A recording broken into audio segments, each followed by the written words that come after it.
apa pesan Bapak buat teman-teman yang mungkin mendengarkan podcast malam hari ini? Karena pasti tentu saja banyak juga teman-teman kita, pengusaha dan profesional yang sangat mendapatkan dampak yang sangat berarti ya di dalam masa-masa pandemi ini ya. Kalau prinsip saya Pak, ketika masalah ini datang Pak, itu sebetulnya resultnya itu tergantung respon Pak. Tergantung respon ya. Tergantung respon. Ketika kita menjadikan kondisi seperti sekarang ini sebagai suatu tantangan, artinya kita merespon dengan positif, kita percaya bahwa justru di balik musibah ya Pak ya, dalam tanda kutip ini, itu bisa menjadi berkat. Kalau prinsip atau teori itu banyak kita tahu ya Pak. Jadi kalau selama teori tanpa ada yang melakukannya memang semua bisa.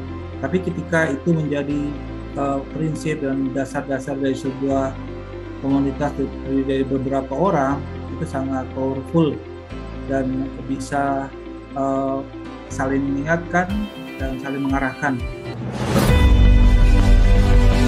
Jangan lewatkan KBC Rise Podcast KBC Network, kekuatan komunitas dalam resiliensi bisnis, bersama Tommy Antonius dan Binsar Tambubolon dari KBC Bali dan dipandu oleh Tony Chen. Hari Jumat 31 Desember 2021 pukul 19 waktu Indonesia Barat, hanya di Rise Podcast Kingdom Business Community. We podcast with heart.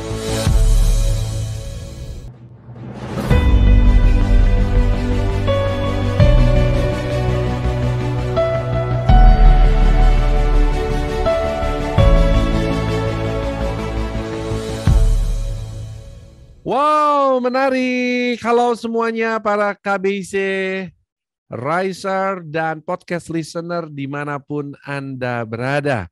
Kembali lagi bersama dengan saya Tony Chan, host Anda pada malam hari ini, menyapa Anda semua dimanapun Anda berada.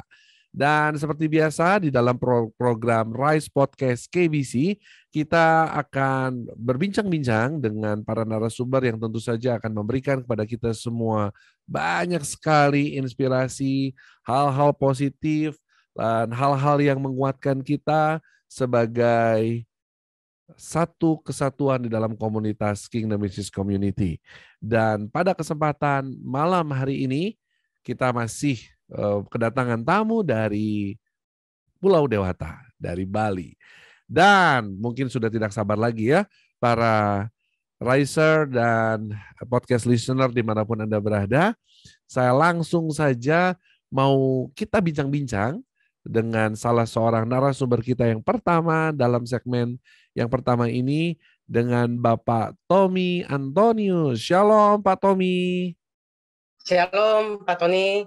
Ya, wow, luar biasa. Apa kabar Pak Tommy? Puji Tuhan, luar biasa baik Pak. Puji Tuhan, luar biasa baik. Nah, para KBC Riser dan podcast listener dimanapun Anda berada, kita sudah berada di tengah-tengah kita, Pak Tommy Antonius. Dan mungkin kita mau kenalan dulu ya sebentar dengan Pak Tommy ini. Pak Tommy, saya mau bertanya nih, Pak Tommy, kapan pertama kali mengikuti Camp Sukses Sejati? Mungkin boleh disebutkan kalau masih ingat? Kurang lebih tahun 2017 ya Pak ya. 2017. Berarti waktu itu campnya masih offline dan di Bali ya Pak ya? Iya, betul, offline Pak. Wow. Terus apa nih waktu tahun 2017? Oh ya, sebelum saya bertanya lebih lanjut, mungkin bisa diperkenalkan dulu Pak Tommy ini bisnisnya di bidang apa nih Pak?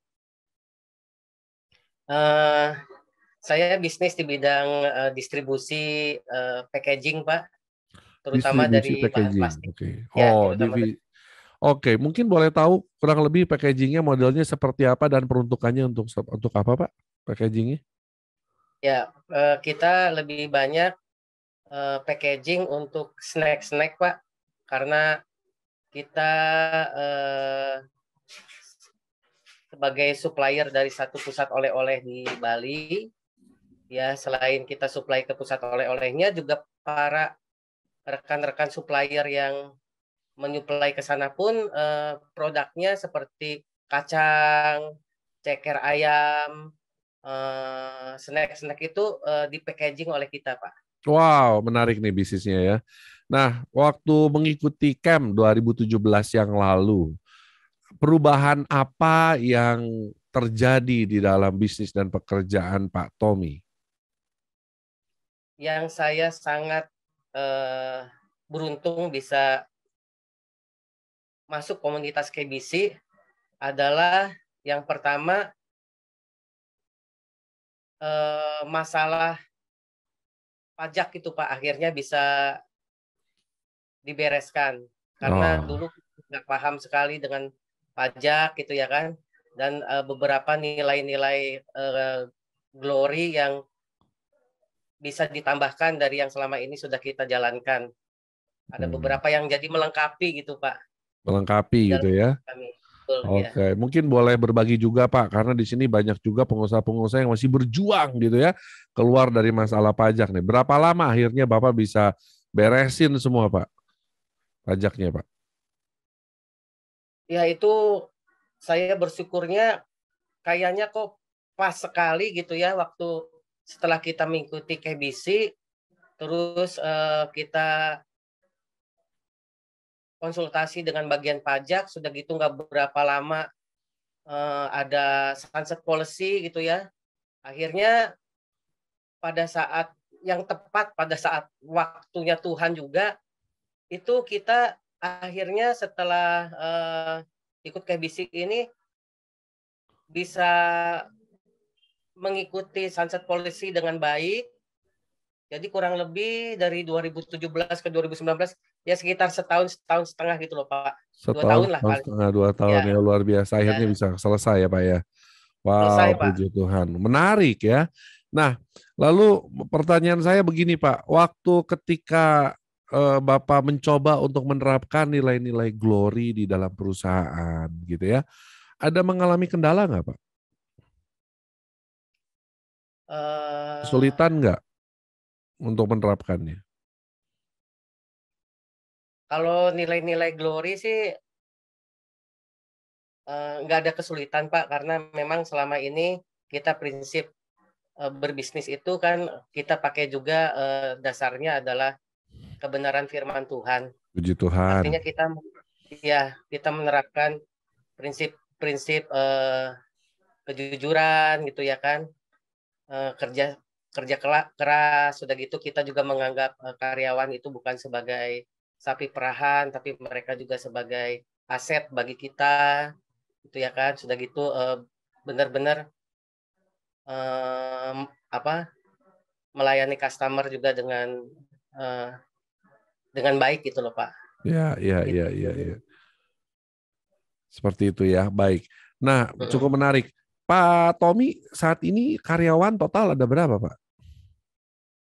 Karyawan sih Pak sudah berkurang ini karena saya satu toko saya tutup gitu ya. Jadi tinggal berempat aja gitu. Dan karena ini semua pasti karena salah satunya karena dampak dari pandemi COVID-19 ya, Pak ya? Ya. Oke. Nah, Saya sih sebetulnya tidak merumahkan karyawan Pak, tidak ada yang dirumahkan atau diberhentikan. Ada karyawan yang kemarin pulang tapi nggak kembali lagi karena peraturan PPKM nggak bisa masuk lagi ke Bali gitu Pak. Gitu. gitu ya. Gitu. Baik, baik. Gitu. Nah, lalu seberapa besar dampak pandemi terhadap bisnis Bapak? Ada pengaruh nggak, Pak? Ada pengurangan omset atau mungkin ada apa gitu? Pengaruhnya cukup besar Pak karena saya bergeraknya supply ke pusat oleh-oleh, sedangkan dengan kondisi Bali tidak adanya tamu atau wisatawan yang masuk ke Bali, tentunya omset kami sangat turun drastis, berkisar tinggal 10-20% dari normal, Pak. Tinggal 10-20%. 10-20% Wow. saja. Lalu bagaimana Bapak bisa bertahan di dalam situasi seperti itu, Pak? Apa langkah-langkah yang Bapak lakukan? Ya, dengan melihat kondisi seperti ini, ketika core bisnis kita hanya tinggal 10-20% saja, maka saya mencoba untuk melakukan bisnis lain, Pak. Oh, Jadi di jadi dalam ada sempat melakukan bisnis lain. Oke, di dalam bidang apa, Pak? ya pertama saya menjalankan bisnis hobi, Pak. Hobi saya kebetulan sepeda Hmm. dan saya sudah memulai bisnis hobi ini semenjak 2014, Pak, untuk jual sepeda secara online. Nah, Oh, oke, menarik. Lalu? ya ketika kondisi pandemi dan kebetulan sekali waktu itu permintaan masyarakat terhadap sepeda ini cukup tinggi animonya, itu saya memanfaatkan untuk menjalankannya juga secara offline, Pak. Wah, lalu berarti tertutup ya, Pak ya, dengan omset dari jualan sepeda, Pak ya? Ya sebetulnya dibandingkan dengan core bisnis kita masih jauh sih, Pak. Masih Cuman jauh ya. Hmm. ya puji Tuhannya ya kita terpelihara lah, Pak. Artinya kita tidak sampai kekurangan gitu loh, Pak. Amin. Tuh. Hanya sekedar mengisi waktu, tapi puji Tuhan ya saya akhirnya juga bisnis online-nya sampai melebar ke kiriman ke Sumatera, ke Dumai, ke Maluku gitu, sampai yang jauh-jauh itu saya kirim dari Bali gitu loh, Pak. Wow, luar biasa, menarik. Dan Ya. sampai saat ini gimana, Pak? Sepeda masih laku nggak, Pak? Nah, karena kondisi sekarang sudah mulai berkurang, Pak. Jadi sepeda pun omsetnya bisa dikatakan sekarang turun drastis juga, Pak. Turun drastis juga sekarang sepeda ya. Drastis Waduh. juga. Gitu. Lalu Jadi ya gimana? jadi supply ke toko-toko sepeda di berbagai daerah yang tadinya langka sekarang sudah normal kembali. Akhirnya customer lebih memilih beli offline daripada online, yang sedangkan yang di Bali sendiri juga sekarang barangnya sudah banjir ya, istilahnya banjir. Jadi kita nggak bisa bersaing lagi di harga, Pak. Dulu harga kita masih bisa bersaing, sekarang enggak gitu, Pak. Karena oversupply mungkin ya, Pak ya. Oversupply, betul, Pak. Oversupply. Ya. Nah, lalu apakah Bapak ada bisnis lain selain yang packaging lalu sepeda, ada jalan bisnis lain? Nah, jadi sambil saya jalankan sepeda itu, saya melakukan satu inisiatif bersama istri. Kami keliling, Pak, mencari customer untuk bidang usaha yang baru. Jadi artinya kalau selama ini kita banyak ke supplier oleh-oleh, sekarang kita cari ke packaging yang tidak terkena dampak. Akhirnya kita diberi hikmat sama Tuhan, kita keliling itu, kita menemukan pabrik pupuk yang memerlukan plastik dan karung. Jadi mereka memerlukan packaging juga, Pak.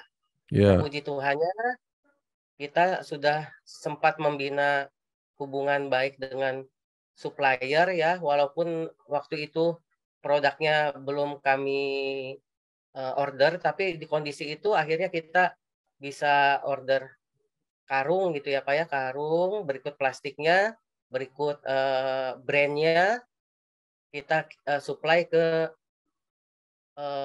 tanah subur ya, Pak, pupuk gitu ya, tanah subur yang omsetnya juga lumayan, Pak. Sampai sekarang itu satu-satunya usaha yang kami rintis masih berjalan cukup baik. Jadi selama pandemi kemarin saya sempat merintis 4 usaha baru, Pak. Waduh. Gitu. Apa aja tuh? Sepeda, terus packaging yang baru, terus apa lagi? Terus oleh-oleh online, Pak. Oleh-oleh online, apa lagi, Pak? Terus satu lagi distributor minuman Korea, Pak. Waduh, ini luar biasa ya. Saya mau tanya nih sama Pak Tommy. Ini jarang banget saya ketemu entrepreneur yang begitu melihat ada tantangan di depan mata lalu malah buka banyak peluang gitu. Nah, sekarang saya tanya, apa yang mendasari Pak Tommy di dalam kondisi pandemi seperti itu lalu buka usaha butuh modal juga, Pak?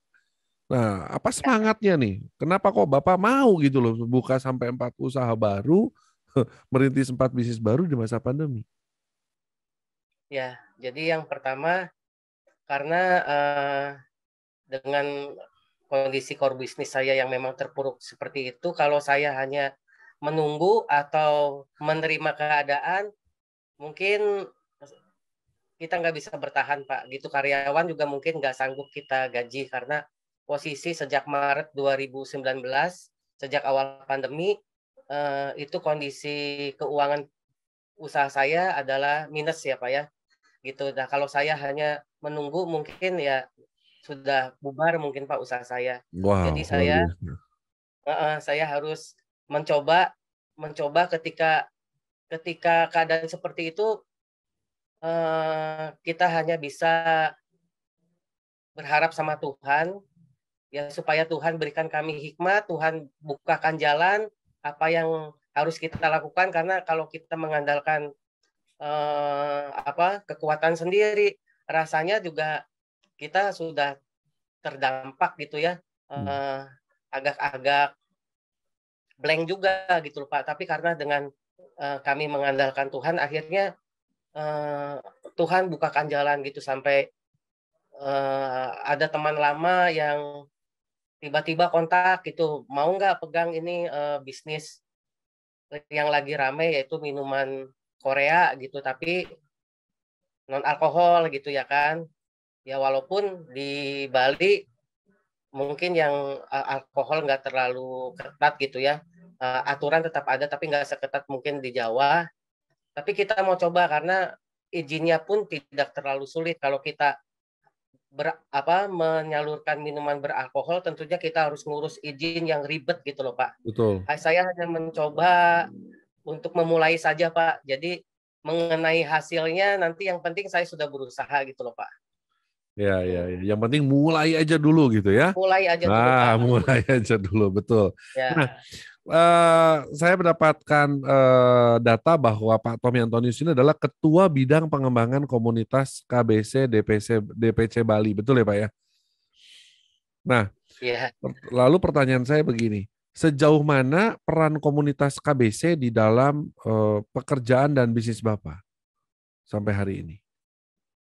Ya, tentunya dengan kondisi pandemi Pak, kita yang dulunya sangat intens ya bertemu dengan beberapa rekan di KBC, tapi walaupun kondisi seperti itu, kami tidak putus kontak melalui WhatsApp gitu ya Pak. Jadi saling menanyakan keadaan, gitu, saling support, saling mendoakan. Itu yang kita dapat kekuatan lah juga dari teman-teman gitu ya kan. Ya. Gitu Pak. Jadi lebih supportnya lebih kepada ini Pak ya, lebih kepada support, spirit, semangat gitu Pak ya. Lebih Ya berpikir perhatian Pak. positif, perhatian juga ada ya. Oke, Perhatian oke. gitu. Wah menarik. Nah, Ya. mungkin Bapak pernah punya pengalaman nggak? Apa pengalaman yang menarik nih yang bisa dibagikan di dalam kehidupan berkomunitas di KBC selama masa pandemi ini? Apa hal yang paling berkesan buat Bapak? Ya paling berkesan buat saya adalah ketika kami mendengar ada teman yang kondisinya memang sangat-sangat terpuruk gitu ya Pak ya. Terus juga sempat terkena positif COVID.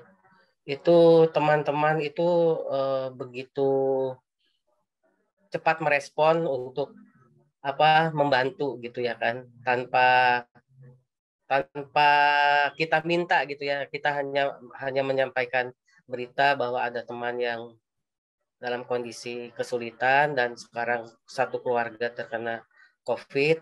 Itu teman-teman betul-betul ringan tangan untuk Membantu gitu ya. bantuan gitu loh Pak Saling ya. membantu. Bantuannya dalam bentuk apa, Pak? Mungkin bisa dijabarkan. Yang dibantu oleh teman-teman komunitas kepada sahabat Bapak yang terkena dampak itu. Ya karena mereka tidak bisa keluar rumah ya Pak, jadi kita support untuk obat-obatan dan makanan selama kurang lebih 10 hari apa ya, itu makanan. Itu sama apa bahan-bahan makanan lah gitu, Pak. Wow, menarik.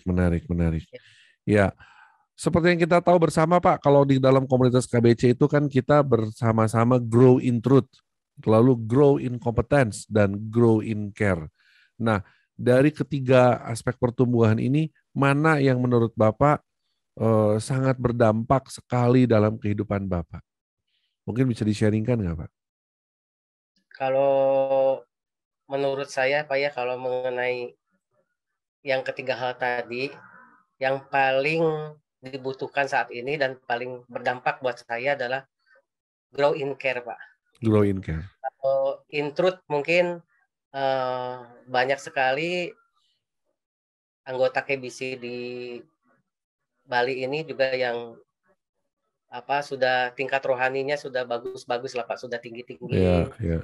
Melayani di gerejanya masing-masing, itu mereka juga pribadi-pribadi yang luar biasa lah di dalam melayani ya, punya hati yang luar biasa lah gitu. Tapi kalau mengenai skill mungkin karena kita masing-masing punya latar belakang pendidikan yang berbeda ya, kadang kita juga bisa bantu teman-teman gitu ya kan, yang memang perlu bimbingan dari kita, seperti misalkan mengenai masalah pajak, sudah gitu masalah investasi saham gitu ya kan, ya kita coba bantu mereka gitu ya di dalam kondisi seperti ini Pak. Tapi rasanya itu semua terangkum di care-nya gitu loh Pak. Care-nya gitu ya, oke. Ya, care-nya. Dan Pak, itu yang menurut Pak Tommy itu yang paling membawa dampak positif dan sangat terasa sekali dampak dalam hal berkomunitas itu Pak ya. Wow, menarik sekali pembicaraan kita malam hari ini. Dan Pak Tommy, mungkin saya akan bertanya lagi di segmen menjelang terakhir ini. Apa pesan Bapak buat teman-teman yang mungkin mendengarkan podcast malam hari ini? Karena pasti tentu saja banyak juga teman-teman kita, pengusaha dan profesional yang sangat mendapatkan dampak yang sangat berarti ya di dalam masa-masa pandemi ini ya. Nah, apa hal yang Bapak bisa bagikan? Apa hal apa yang Bapak bisa berikan inspirasi kepada para pendengar ini? Karena di sini para KBC Riser dan podcast listener di sini mungkin perlu untuk diberikan sedikit pencerahan nih dari seorang Pak Tommy Antonius. Silakan Pak. Ya, kalau prinsip saya Pak, ketika masalah ini datang Pak, itu sebetulnya result-nya itu tergantung respon Pak. Tergantung respon ya. Tergantung respon. Ketika kita menjadikan kondisi seperti sekarang ini sebagai suatu tantangan, artinya kita merespon dengan positif, kita percaya bahwa justru di balik musibah ya Pak ya, dalam tanda kutip ini, itu bisa menjadi berkat. Gitu. Jadi saya percaya ketika nanti kondisi normal, justru apa yang tidak pernah kita pikirkan sebelumnya, karena kita berusaha, akhirnya kita mendapatkan pundi-pundi baru, pemasukan baru. Ya seperti tadi 4 usaha yang saya rintis, memang tidak semuanya running well gitu ya. Tapi setidaknya ada 1-2 pun yang jalan, itu setidaknya nanti menjadi pundi-pundi baru ketika core bisnis kita akhirnya berjalan lagi secara normal. Yeah. Jadi menurut saya jangan putus asa, jadikan pandemi ini sebagai akademi, sebagai pembelajaran, sehingga ketika respon kita positif, itu justru menjadi berkat bagi kita gitu Pak. Wow, luar biasa menarik. Sangat inspiratif sekali ya. Ternyata semuanya tergantung dari respon kita. Ketika kita respon segala sesuatu dengan positif dan melihat segala sesuatu dengan kacamata yang baik gitu ya, maka semuanya akan berbuah dengan banyak sekali kesempatan, banyak sekali peluang begitu Pak ya. Seperti yang Bapak sudah ceritakan tadi, bahwa di dalam masa pandemi ini aja Bapak bisa merintis 4 usaha baru.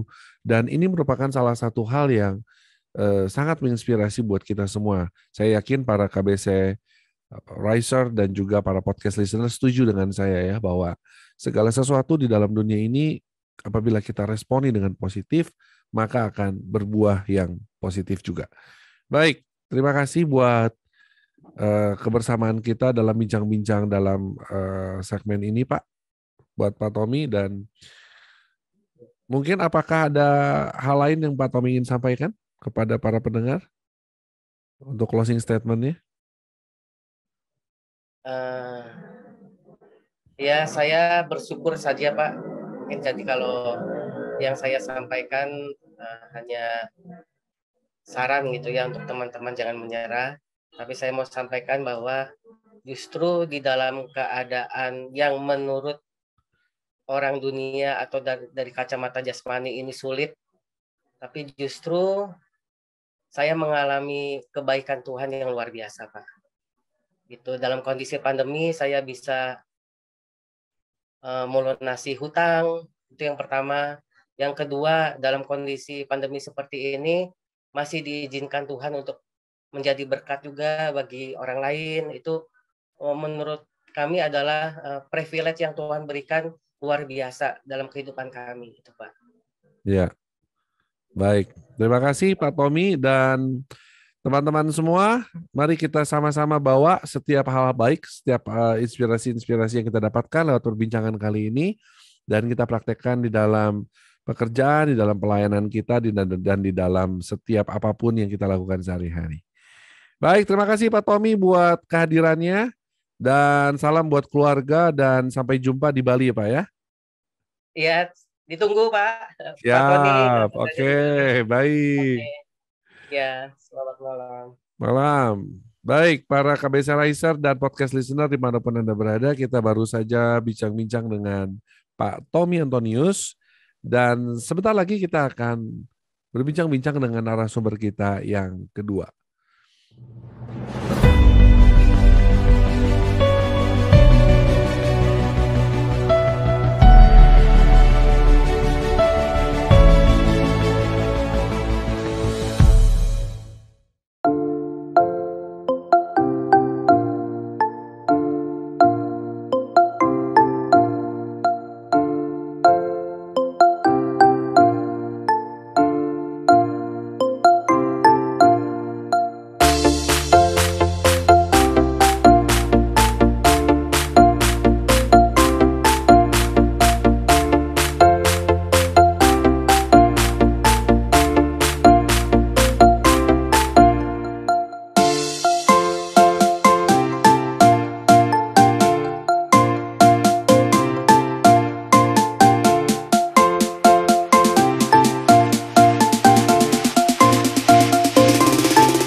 Surviving Business and Job Climate Change di tahun 2022. Apa saja yang perlu Anda persiapkan? Kalibrasi ulang kompas kehidupan kita dengan Tuhan.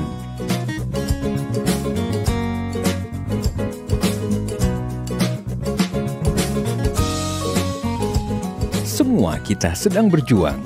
Investasi diri untuk pengembangan kompetensi di era new normal.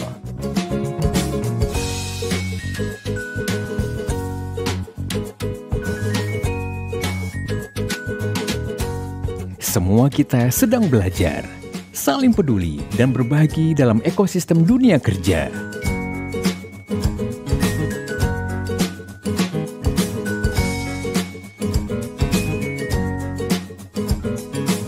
Semua kita sedang bertumbuh.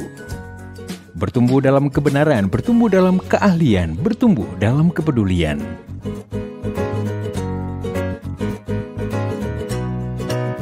Semua kita sedang berjuang. Anda tidak sendirian. Bergabunglah bersama dalam program Sukses Sejati. Kini hadir dengan program baru Sukses Sejati 2.0 Blended Learning. Perpaduan antara digital learning, dan pembelajaran mandiri dengan platform digital. Dengan interaktif Zoom eksklusif coaching, semua kita sedang belajar, menyesuaikan diri, lincah, daya tahan, keahlian baru. Mari bergabung dan berjejaring dengan lebih dari 200 peserta. Semua kita sedang bertumbuh untuk peduli dan berbagi. Berbagi inspirasi, informasi, kompetensi, kesempatan, sumber daya. Menyongsong 2022 dengan sukses sejati 2.0 Blended Learning.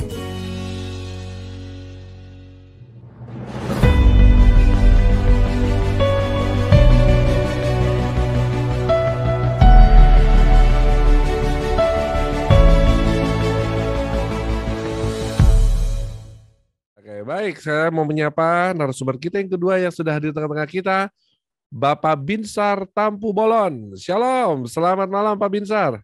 Ya, selamat malam Pak Tony. Ya, selamat malam, apa kabar?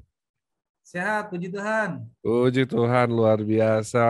Ya, Pak Binsar, wah senang sekali nih kita bisa bincang-bincang, dan pada kesempatan ini tentu saja para KBC Riser dan podcast listener dimanapun Anda berada, penasaran nih, siapa Pak Binsar Tampu Bolon ini dan apa bisnisnya? Nah, langsung saja deh kalau gitu Pak Binsar, silakan perkenalkan diri, bisnisnya bergerak di bidang apa?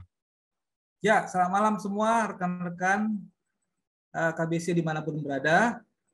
Saya Binsar Tampu Bolon, saya aslinya dari Sumatera Utara dan terdampar di Bali dari tahun 94. Saya kuliah di Udayana.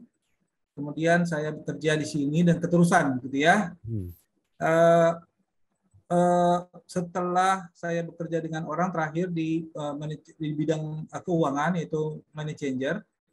Kemudian saya beranikan diri untuk membuka usaha penukaran uang valuta asing ini sejak tahun 2012. Dan kemudian saya bergabung dengan KBC itu tahun 2018, Camp SS dan juga Financial Camp. Itu mungkin Pak Tony. Wow, luar biasa, menarik.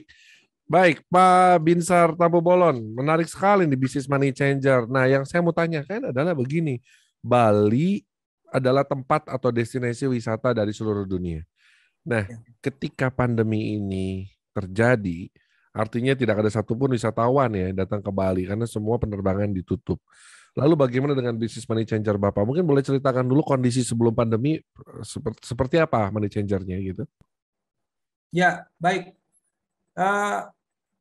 Kami mulai berdiri tahun 2012, memberanikan diri di membuka di satu tempat di bypass Ngurah Rai, satu kantor pusat, dan kemudian kita membuat suatu prototipe. Saya pikir kita harus buat prototipe dulu, satu bagus, kemudian kita baru multiplikasi gitu ya, leverage untuk membuka cabang manapun. Karena kalau bisnis money changer ini adalah bisnis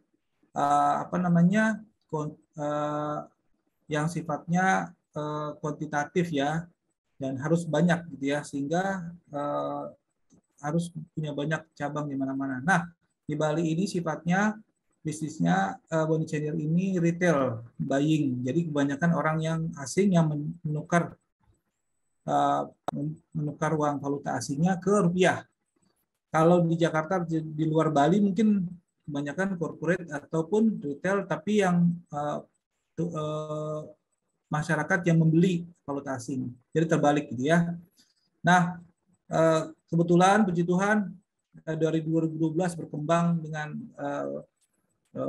pesat juga, sehingga kami berpindah hampir 3 kali kantor pusat, dan terakhir kami di Seminyak, dan terakhir kami sudah memiliki cabang sejumlah 30 cabang tersebar hingga ke Giri dan Labuan Bajo. Dan kita juga punya ada tim di sana, dan juga semua karyawan adalah karyawan tetap gitu ya. Nah, sejak pandemi 2019 di bulan Desember 2018 saya juga sudah punya feeling ini, berita-berita dari China mengkhawatirkan gitu ya. Sejak saat itu kami langsung tidak membuka cabang dan sifatnya apa yang mengeluarkan biaya, kita wait gitu, wait and see bagaimana perkembangannya. Ternyata benar. Sejak itu semua bandara dan juga border bandara internasional tutup dan kita sangat kerepotan mengenai ini. Turun omset 90% ya. Bahkan margin minus karena pengeluaran lebih besar daripada pemasukan yang ada. Kemudian beberapa perencanaan batal, bahkan bubar, atau tutup. Kita punya rencana buka cabang di beberapa tempat, kemudian termasuk di Jakarta, batal juga. Kemudian ada juga beberapa transaksi besar, batal gitu ya. Kemudian ada pengeluaran-pengeluaran yang harus tagihan-tagihan dan sebagainya yang harus dilaksanakan, tapi akhirnya kita beranikan diri untuk merelaksasi seperti itu. Jadi sekarang kita hanya buka 2 cabang, 1 kantor pusat, dan dari 107 karyawan sekarang tinggal 5 orang yang aktif. Yang lainnya di rumah masing-masing atau bekerja di tempat lain secara ada yang permanen, ada yang sementara. Tapi kebanyakan karyawan masih punya niat yang sama untuk dapat bekerja kembali. Begitu Pak Tony mungkin. Wow, iya. Cukup memprihatinkan, dan tapi saya melihat dari wajahnya Pak Binsar ini, walaupun kondisinya diceritakan begitu sangat mengkhawatirkan, tetapi wajahnya tetap damai sejahtera. Ini yang luar biasa loh ya, para KBC Riser dan podcast listener dimanapun Anda berada. Inilah bedanya orang yang punya Tuhan dengan yang tidak punya Tuhan. Saya perhatikan ya. Saya yakin Pak Binsar berserah kepada Tuhan, sehingga kondisi pandemi yang membuat tadinya 30 hanya menjadi 3 aja ini, wow ya, luar biasa. Pertolongan Tuhan, pemeliharaan Tuhan begitu sangat sempurna saya melihat ya Pak ya. Dan yang saya mau tanyakan lagi begini Pak, bagaimana peran komunitas KBC di dalam kehidupan berbisnis Pak Binsar sendiri? Mungkin boleh diceritakan Pak. Ya baik, jadi memang komunitas KBC ini sangat menginspirasi gitu ya. Banyak poin-poin yang saya sangat setuju yang diambil dari Alkitab yang menginspirasi dan membuat ide-ide prinsip dasar dari setiap usaha Kristen seharusnya. Dari Glory atau dari Rise ini bisa kita pelajari, tapi saya lebih senang fokus kepada Glory ya, yang G dan yang Y gitu ya. Saya senang sekali dengan God Center dan Yielded Right gitu, yang menyerahkan hak. Karena God Center yielding right. Ya, yielding right gitu ya. Kalau God Center mungkin semua rencana-rencana buka cabang segala macam, rekrut orang, rencana-rencana ke depan itu rasanya percuma gitu ya kalau tidak ada Tuhan di dalamnya, tidak menyertakan Tuhan. Betul. Jadi mestinya memang setiap cabang kita benar-benar kita doakan, digumulkan, atau setiap rekrut orang dan rencana-rencana lainnya itu mesti kita gumulkan. Ya, perlu waktu, ya. Tapi itu worth it karena kita minta Tuhan untuk menjadi pemerintah atau menjadi bos kita.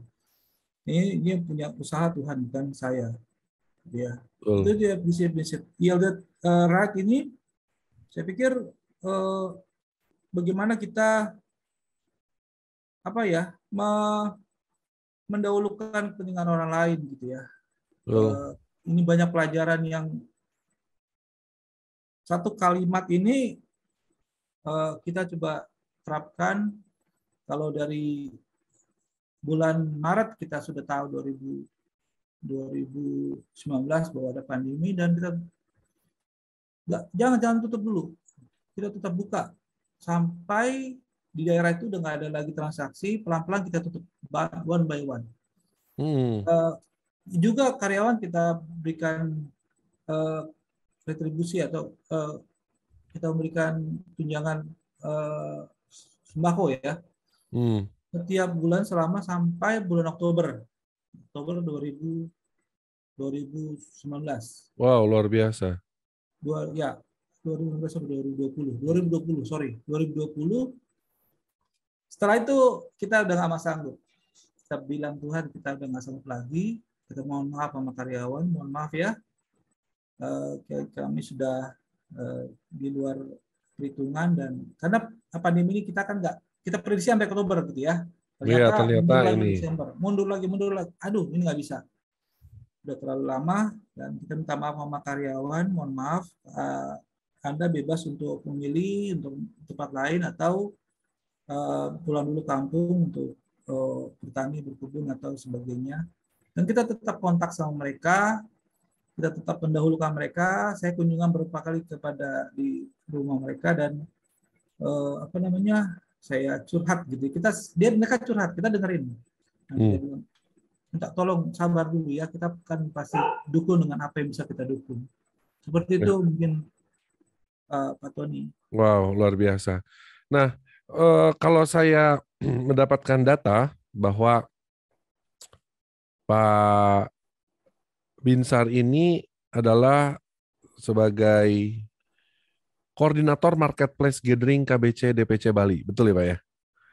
Nah, lalu saya mau bertanya nih, bagaimana Bapak tetap melayani di komunitas walaupun kondisi Bapak juga lagi susah nih? Apa yang menyebabkan Bapak masih tetap mau melayani ini? Karena banyak saya cerita-cerita bahwa dalam hal pelayanan, orang-orang itu kalau pelayanan itu kalau kondisinya lagi happy, tidak dengan dalam masalah besar, oke semangat melayani.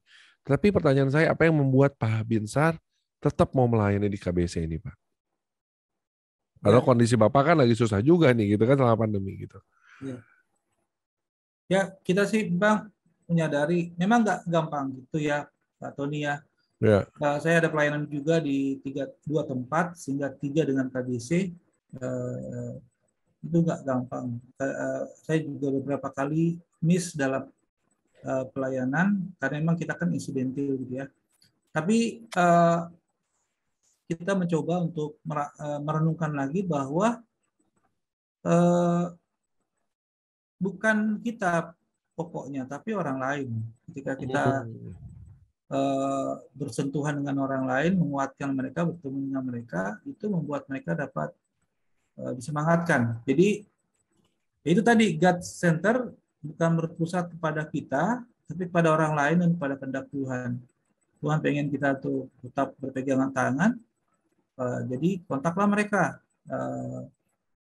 kuatkan mereka dan semangati mereka, gitu kira-kira. Jadi bukan kemalangan saya, tapi orang lain juga harus didengar dong, gitu ya. Betul. Orang juga punya hak untuk kita kuatkan, gitu ya. Kira-kira itu mungkin Pak Tony. Wow, semangat sekali nih ya. Kita mendapatkan inspirasi yang luar biasa malam hari ini. Oke, lalu pertanyaan berikutnya buat Pak Binsar. Begini Pak, apa yang Bapak lakukan nih? Karena kan kalau orang bilang gini Pak, dapur harus selalu ngebul nih. Nah, tapi kan kondisi ini dari 30 cabang menjadi 3 cabang doang nih. Nah, lalu apa yang Bapak lakukan secara pribadi, personal, supaya menjaga dapur Bapak tetap ngebul ini? Apa yang Bapak lakukan? Apakah mungkin Bapak buka bisnis baru atau Bapak ada ekspansi kemana? Mungkin bisa di-sharingkan, Pak. Ya, ini mungkin nggak percaya orang-orang yang mungkin kalau dengar ya. Nah, saya awal-awal kita berusaha dengan tim di kantor untuk ayo kita mengurangi, mereduce pengeluaran mungkin ya, pasti ya. Kemudian bagaimana kita untuk dana yang masih ada itu dialihkan untuk hal-hal untuk sifatnya lebih mendapat pemasukan seperti trading saham, seperti itu di luar bisnis aslinya. Tapi itu nggak jalan, ya. Kemudian kita mau pengiriman uang, usaha pengiriman uang, tamu-tamu di Bali waktu itu masih ada. Kemudian kita coba bikin fasilitas pengiriman uang menjadi agen Western Union, ya, atau BRI Link, ya. Tapi nggak jalan juga. Kemudian kita coba jual aset-aset yang ada segala macam untuk sekedar untuk mendapatkan penghasilan atau mendapatkan dana untuk memutar operasional. Kemudian kita sampai ketemu beberapa investor untuk menanam, tapi tidak ada yang cocok. Terus kemudian sampai kemudian terakhir saya mendapatkan ide atau informasi dari sosmed bagaimana untuk bisnis yang lain gitu ya, kuliner. Saya coba untuk mendalaminya, kemudian ternyata nggak bisa, banyak hambatan ya. Pak Tony mungkin heran ya, saya juga selama hidup berbisnis ini masa yang paling susah kan juga ya. Kayaknya temboknya terlalu tebal dan terlalu rapat. Beberapa kali, bayangkan hal yang sangat gampang menurut saya sebelumnya bisa kita kerjakan, tapi nggak bisa gitu ya. Tapi ya selama kita masih hidup, kita mencoba. Kemudian kita pelajari lagi apa-apa yang masih bisa jalan. Terakhir saya sedang mengarahkan beberapa orang untuk menjual komoditas, Pak Tony. Komoditas pertanian. Ya. Banyak sekali komoditas pertanian di Indonesia ternyata yang bisa kita jual ke luar negeri, ekspor jadinya. Jadi eksportir nih sekarang ceritanya. Jadi sampai mendirikan PT lagi. Jadi saya sejak pandemi udah ada 3 PT. Waduh. Aduh, kacau. Nggak, bukan kacau, Pak. Itu namanya hikmat, Pak. Itu namanya hikmat. Lanjut, Pak. Ya, jadi ternyata ekspor ini yang belum selama ini kita, ekspor pertanian selama ini kita abaikan gitu ya. Mungkin karena kita terlena dengan pariwisata, mungkin karena juga kita belum tahu di bidang ini, merasa sangat susah ekspor gitu ya. Tapi ternyata setelah dipelajari, pengrajin Bali di sini itu bisa ekspor tanpa merasa kesusahan. Selama ini mereka juga ekspor banyak gitu ya. Sebenarnya tinggal bertemu dengan buyer yang ada di luar negeri, atau buyer biasanya datang, kemudian mereka melakukan transaksi, kemudian mereka mengirim barang itu ya, 1 kontainer, 2 kontainer, atau berapa sesuai dengan kesepakatan. Jadi intinya adalah kita mempertemukan buyer dan juga produsen. Ya, kami seperti trader company gitu ya, yang atau distributor yang melemparkan barang-barang komoditas kepada pasar. Ini banyak sekali nilai-nilai luhurnya, Pak. Karena untuk membantu negara kita bisa meningkatkan devisa, kemudian untuk petani atau pengrajin kita bisa meningkatkan taraf hidup mereka, apalagi di Bali yang sangat butuh dukungan support. Jadi saya bikin namanya baliplantation.com gitu ya. Wah, keren tuh. Keren. Masih baru, Pak Tony. Ya. Jadi sedang berusaha kuat. Jadi kita link, ternyata kita mencoba bagaimana cari buyer. Nah, itu searching dulu internet segala macam, browsing, baru tahu ada ternyata market website untuk luar negeri ya, Trademap, apakah namanya itu, beberapa Alibaba juga ada. Kita telusuri satu-satu. Dan ternyata Indonesia atau atas perdagangan, atas diplomatik kita di luar negeri itu ada atas perdagangan juga yang bisa kita email untuk meminta data buyer di sana. Mereka ada satu yang mengirimkan data buyer beserta studi intelijennya. Jadi ini suatu hal yang menarik gitu ya. Mereka juga ternyata perang dalam masa sekarang adalah perang trading. Jadi mereka menyediakan data yang bisa kita akses dan kita pelajari untuk kemudian kita olah. Seperti itu, Pak Tony. Wah, mantap. Ekspornya ke negara mana aja nih, Pak? Yang kita memang menawarkan ke semua ya, Pak Tony ya. Tapi kita fokus dulu ke produk yang kita sudah pelajari secara mantap gitu ya. Saya pelajari turunan kelapa, terutama berikat arang dan juga cocoa fiber, cocoa peat. Ya, itu ya, ya. itu dulu yang kita fokusin karena banyak sekali komoditas. Sampai bingung mau jual yang mana dulu ya. Belum kopi, belum kakao, belum vanili, banyak sekali. Nah, kita fokus dulu yang hal-hal yang produk yang kita pelajari dulu untuk kita bisa kemas dan kita bisa tawarkan gitu ya kepada customer. Nah, ini salah satu mimpi saya juga adalah Indonesia bagian timur, Pak Tony. Karena banyak sekali produk pertanian di sana yang dibuang-buang, tapi benar laku. Dan orang Indonesia bagian timur, saudara-saudara kita itu butuh dukungan, support dari kita salah satunya untuk menjualkan produk mereka, gitu ya. Karena mereka ya kalau dibilang di bawah garis kemiskinan atau sedang bergumul dalam ekonomi ya mungkin ya. Itu yang kita rasakan. Kita pengen sekali membantu Indonesia bagian timur, tapi transportasi susah, mahal sekali. Jadi memang menjadi PR juga buat kita bersama. Tapi kalau kita masing-masing bergerak untuk dapat membantu mereka, ya jangan menunggu pemerintah daerah mungkin ya, tapi kita bergerak sama-sama, kita punya kemampuan, informasi, kita bisa bersama-sama untuk menggalang. Saya sampai minta ngobrol sama satu teman KBC, ayo kita bikin yuk komunitas ekspor KBC yuk. Jadi sama-sama di situ saling menukar informasi dan bagaimana mendapatkan peluang-peluang atau produk apa yang bisa dipasarkan. Seperti itu Pak Tony. Wow, menarik sekali. Iya, wow, panjang lebar dan kita sudah mendapatkan banyak sekali inspirasi dari Pak Binsar Tampu Bolon.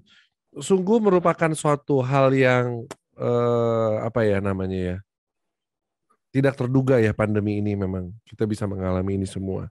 Tetapi di balik itu justru pandemi ini adalah sebuah akademi untuk kita sama-sama belajar, banyak belajar hal-hal baru, berjumpa juga dengan orang-orang yang baru, ada banyak peluang yang Tuhan bukakan gitu ya, dan itu semua memang tidak terlepas dari peran serta dari komunitas.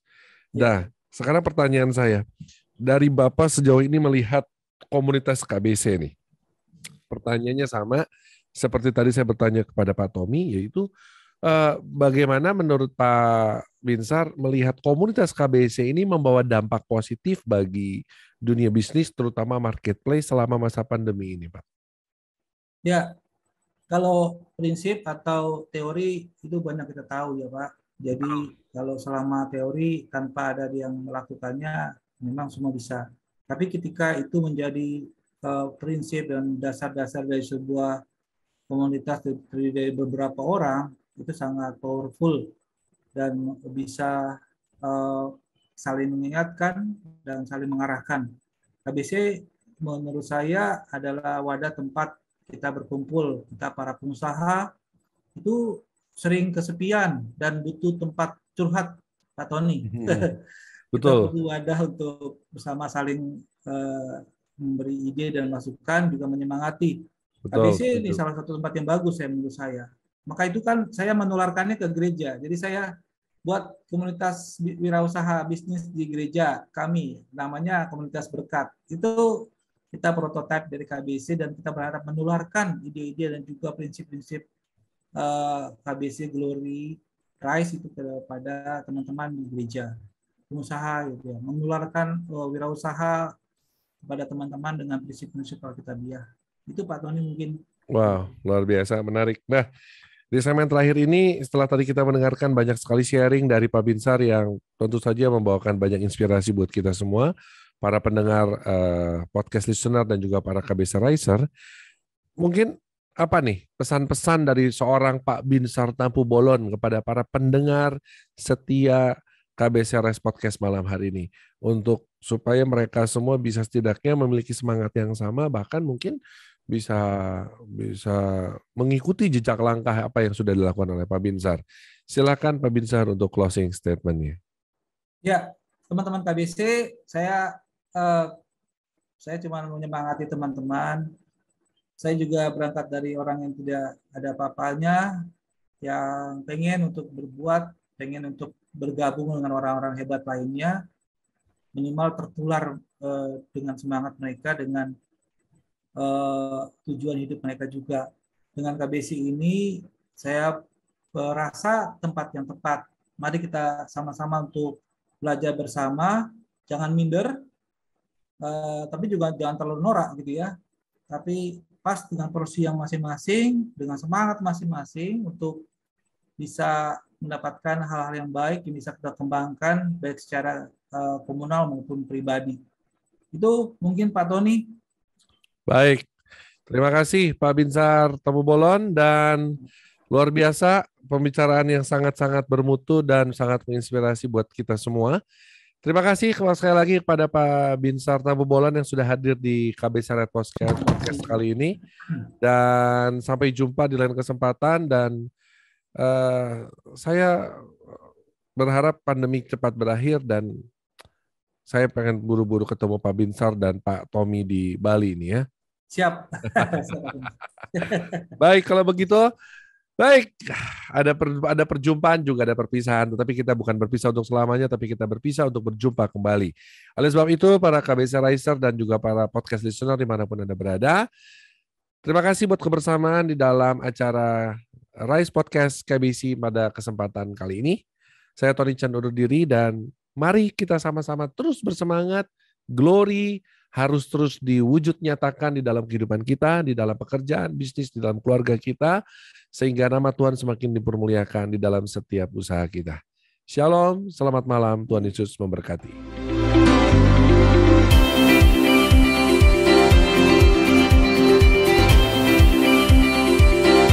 Hello Riser and Podcast listeners, terima kasih Anda telah menyimak Rise Podcast Special Edition yang dipersembahkan oleh Kingdom Business Community.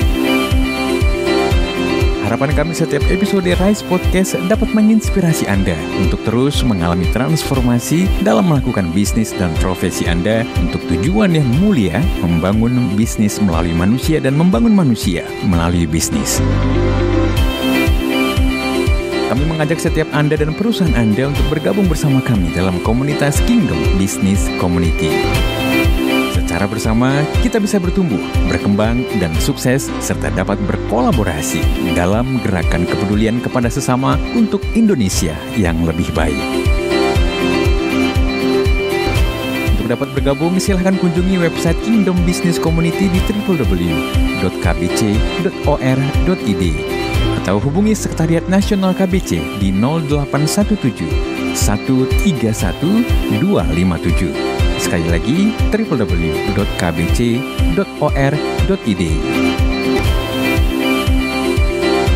Rise Podcast Kingdom Business Community. We podcast with heart. Sampai jumpa.